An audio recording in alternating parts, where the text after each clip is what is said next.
Peter Sorensen u rikthye pas disa muajve në Kosovë duke gjetur vendin me një parlament dhe qeveri në pritje të formimit pa rezultatet e certifikuara të zgjedhjeve të 28 dhjetorit. I dërguari i posaçëm i Brukselit për dialogun u takua mëngjesin e kësaj të mërkure nga Albin Kurti dhe më pas me Vjosa Osmanin. Sorensen njoftoi thuajse një vit pasi mori detyrën se tashmë do të fillojë në përpjekjet për rinisjen e dialogut, për të cilin Brukseli pret formimin e parlamentit dhe qeverinë e re. Pres me padurim që parlamentit konstituohet dhe qeveria të formohet, por pavarësisht kësaj ne vazhdojmë të punojmë për çështjet e dialogut që kemi përpara. Shpresoj personalisht që viti 2026 të na jap atë që viti 2025 nuk e solli, dhe për këtë arsye po e nis vitin e punës me vizita pune këtu dhe në Beograd gjatë javës.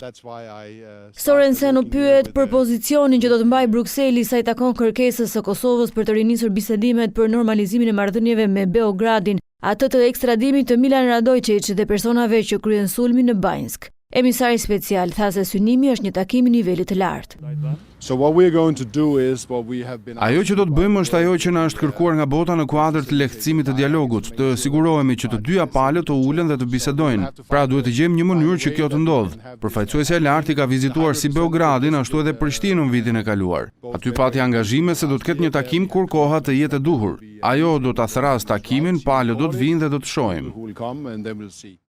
Të njëjtën Sorensen pritet të vizitojë Beogradin, ku do të zhvillojë takime të tjera në kuadër të turit të tij në të dy vendet. Një takim i nivelit të lartë mes Kosovës dhe Serbisë nuk zhvillohet që prej qershorit të vitit 2024, kur Kurti dhe Vučić u takuan në Bruksel. Kosova vitin e kaluar eci përgjatë një krize të thellë politike, ndërsa Serbia pritet që këtë vit të shkojë drejt zgjedhjeve të parakohshme, sipas një njoftimi të Aleksandar Vučić në fund të 2025-s.